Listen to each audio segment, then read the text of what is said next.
So I'm stoked to present the first product showcase here on my Perfect Airsoft channel. This is a completely unsponsored review. I bought all of this with my own money. ARES recently released their new HPA gearbox for AEGs. Retailing at around only $150, this is an incredibly cheap offering. Unfortunately, as I will explain later in detail, it does have some drawbacks, but it's super interesting to see the first cheap HPA engine finally coming out of China now. This could be the first sign of the industry changing to significantly cheaper engines.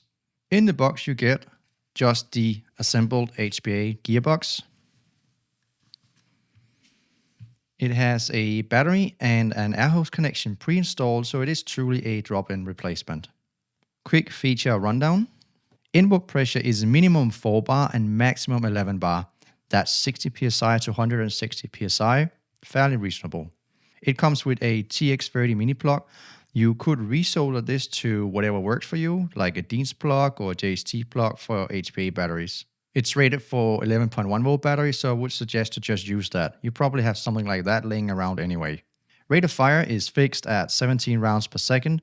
That's on the low end, but if you only shoot semi-auto, it doesn't really matter anyway. Fire modes are the usual: safe, semi, and auto. There's no burst mode or binary trigger available, at least from what I know of. As with all HPA engines, you also get an instant trigger response and a great sound suppression with the right type of suppressor.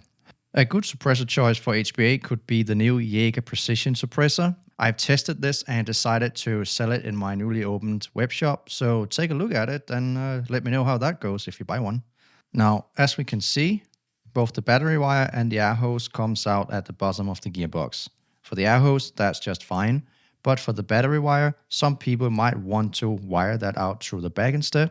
But if you don't need that, then there's no reason to open the gearbox, and it really is drop-in ready. Personally, I'm quite interested in how this cheap engine works, so I've actually taken it apart previously, and I'll show you what I found. It's quite straightforward to disassemble it. You remove the plastic cover over the trigger, and then you remove all the casing screws.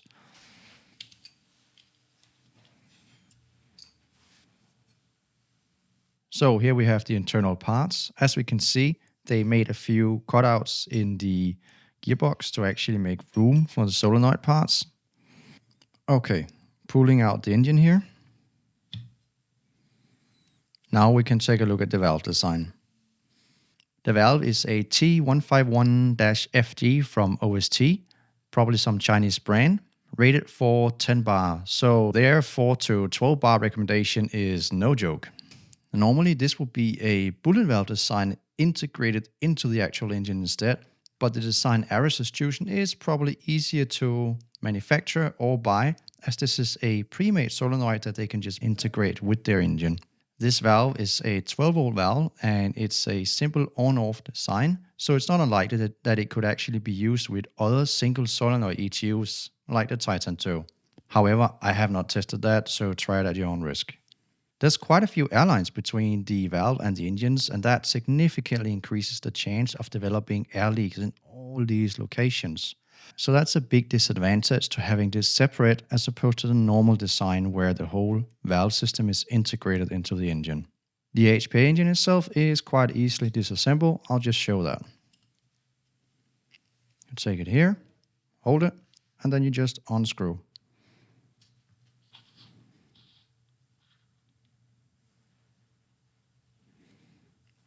Voila, that's the front off,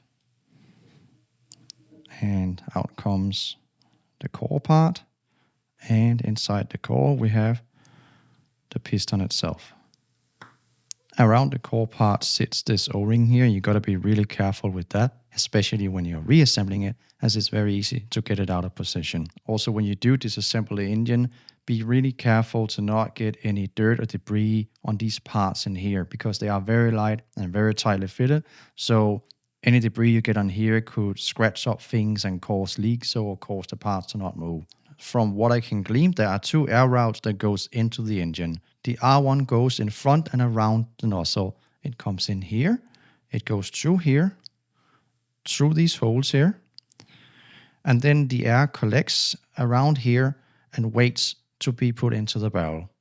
The R2 goes behind the nozzle. When the valve is actuated, air comes into R2 that comes out through the center of the engine. And this air then goes through this nozzle stem that sits in here. There's a tiny hole in this unit where the air goes in here and it comes out here in this tiny hole. And that air comes out inside this cylinder here, which then pushes the nozzle forward. When the nozzle moves, at some point right here, it has now loaded a BEB, but also these holes are now exposed to the air pressure that comes from the R1 and already sits and waits around the nozzle, thus allowing the R1 route to put the air into the nozzle and shoot the BB out.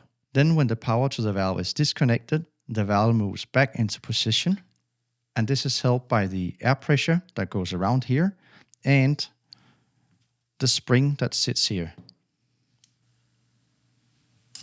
This threaded tube in the center is quite interesting. The size of these holes in it are quite small, and I think that the sizing of this hole determines how fast air is filled up behind the nozzle and thus how fast the nozzle actually moves forward. That's something that can be balanced in a design. Now, they've already said it, but it's not impossible that someone could make these with wider or narrow restrictions to fine-tune how the nozzle moves. And along the same lines, you can also change the power of the spring that sits in front of a nozzle, as this can help the nozzle move back easier in colder climates or with low operational pressures. But then you also have problems with moving the nozzle forward. So it's all a balance thing. There are some ways I could see this design having issues. The nozzle runs quite tight with the O-rings here. You can see I really have to push to actually move this nozzle. It has a spring in front to assist the return, but honestly, it could just get stuck like this and then just dump air out the front instead of actually going back into battery. I could imagine that this could happen with low input pressure, low temperatures, or too much thick grease. Now, the whole system is very lightly greased by the manufacturer, which is nice, so probably not an issue. And honestly, you should expect this system to work out of the box. I think the parts, at least inside the engine, are quite decent quality. They're all CNC machined with seemingly good fitment tolerances, maybe a bit on the tight side, and the assembly seems fine. There was only one thing that stood out to me, and that was this center part here. It's screwed in, which is just fine. But when I got it, it was almost loose, and I didn't have to use any force to loosen it. I could see that coming loose over time, so I'm not saying you should disassemble your new engine if you buy this one, but that's something that could have been a little bit better. I did notice a few times that putting the upper bag on can be a bit tricky. You have to be careful with how you position the trigger spring so it doesn't block the gearbox. You also have to be careful that the trigger wire doesn't actually get pinched under the solenoid itself when you reinstall it. So just take care about that it goes correctly in the groove and doesn't get pinched like I did when I tried the first time. So it's all good. Just giving the trigger a test to see that the spring is actually pulling it back, because that can quite easily jump off. Now, to install the gearbox, simply take out your old AG gearbox parts. Here's one I conveniently prepared earlier. Then you take the HPA gearbox and just plop it in. In this case, I have the battery wire going out through the grip. You might want it to go into the stock instead. That's actually quite easy to reroute. You move it over here through this groove in the gearbox and all the way up here and out. However, as I mentioned earlier, you might have to resolder the plug and make the wires longer in order to actually be able to properly connect it all the way out here. And a little click in with the pins.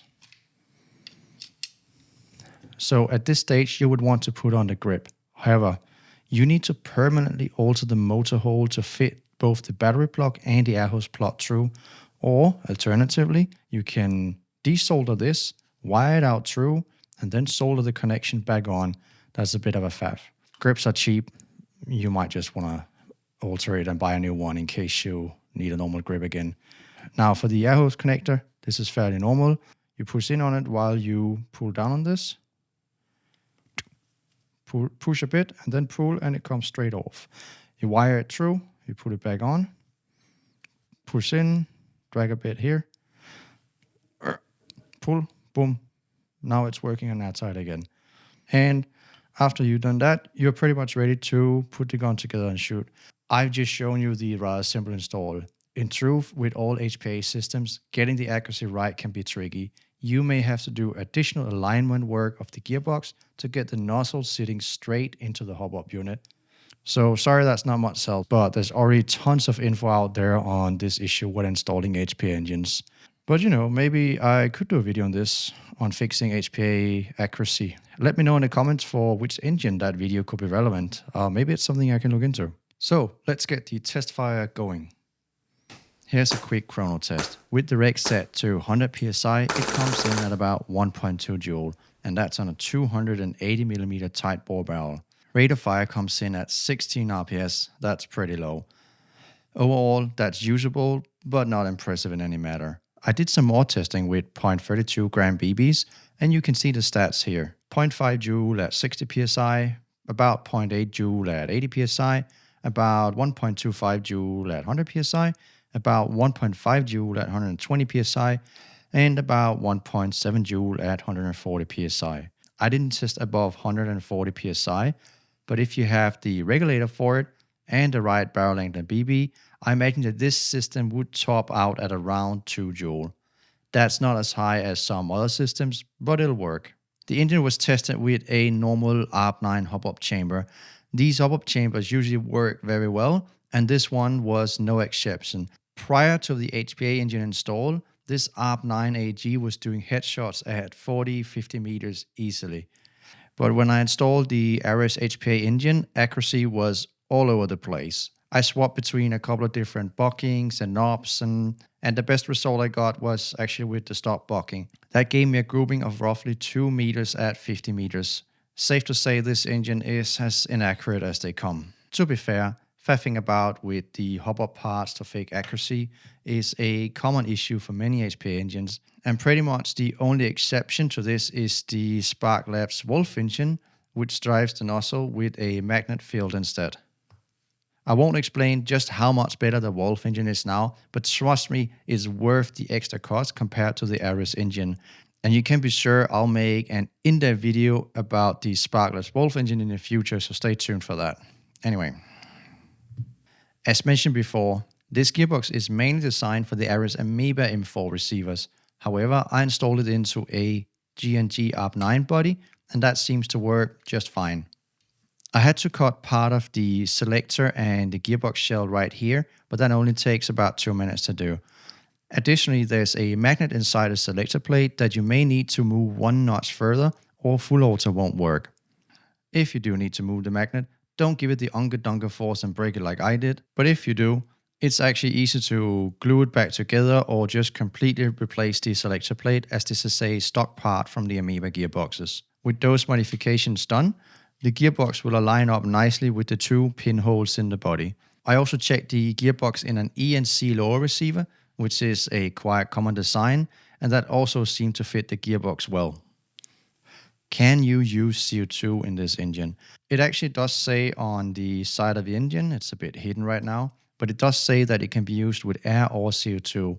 However, CO2, when it's unregulated, is over 800 psi, so you should absolutely not do this or everything will blow up. It could be possible to use CO2 if you have the right regulator for it, or you have a special CO2 stock system. But really, you should just go for a normal air system. So what do I think in the end? Well, it's a tough decision. No doubt, the price point is super attractive. That's the main interest in this thing. And it does come drop-in ready for Amoeba receivers and with some minor modification for most other receivers. But to be honest, those are the only redeeming qualities. The assembly quality seems okay, but the additional potential leak points between the engine and the valve is a risk that other engines just don't have. The lack of any adjustability for valve settings, rate of fire, semi-auto lockout is a big downside and a step back compared to where we are now. Supposedly, ARES will release a programming unit for it down the line, but that's not something available at this time. So, final words, is it worth the money? If you're a tinker and you already have another gun you can actually rely on, sure, try it. Otherwise, it's a pass, honestly.